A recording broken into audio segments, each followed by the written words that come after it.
Et bonjour, vous avez Driss Adjara, agent du Centre national des examens et concours, ministère de l'Éducation, CNCE. C'est la semaine de la santé.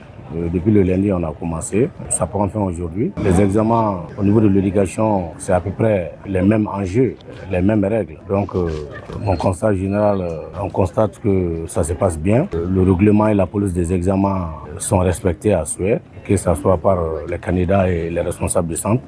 Donc chacun quand même est en train de jouer pleinement son rôle. Bon, en termes de failles, pratiquement, que ce soit l'examen du DF, BAC, même les autres examens, on trouve que souvent, ils ne comptent pas sur leur effort personnel. Ils sont accros au téléphone, les sacs, or que c'est des documents formellement interdits dans les centres d'examen. Donc c'est ce problème que je peux mettre en relief. Et surtout au centre de l'ETIGA ici, on a été buté au problème de sacs avec les candidats.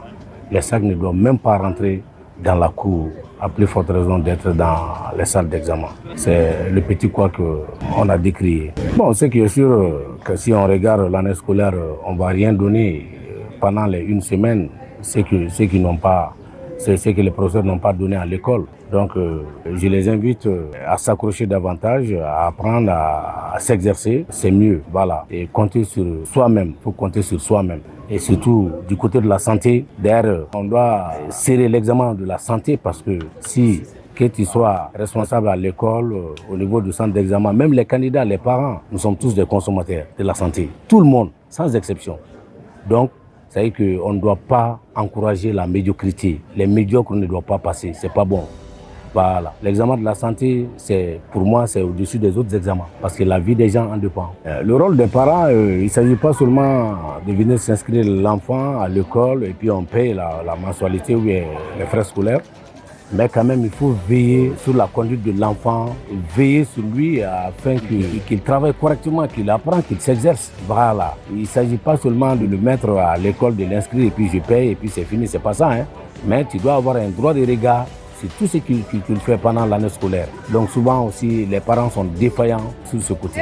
Par rapport aux jeunes, si on prend les examens, ça se vale parce que vous venez de le dire, le devenir du pays, c'est les jeunes, donc c'est les futurs cadres. On ne doit pas quand même encourager ou progresser dans la médiocrité. Il faut chercher à travailler, à ne pas tricher.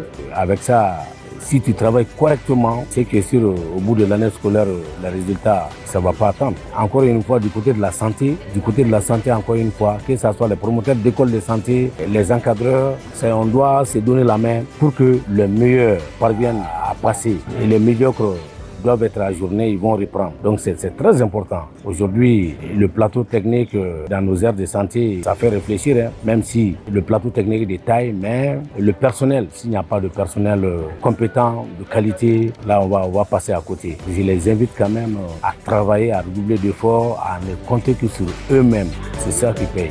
Merci beaucoup.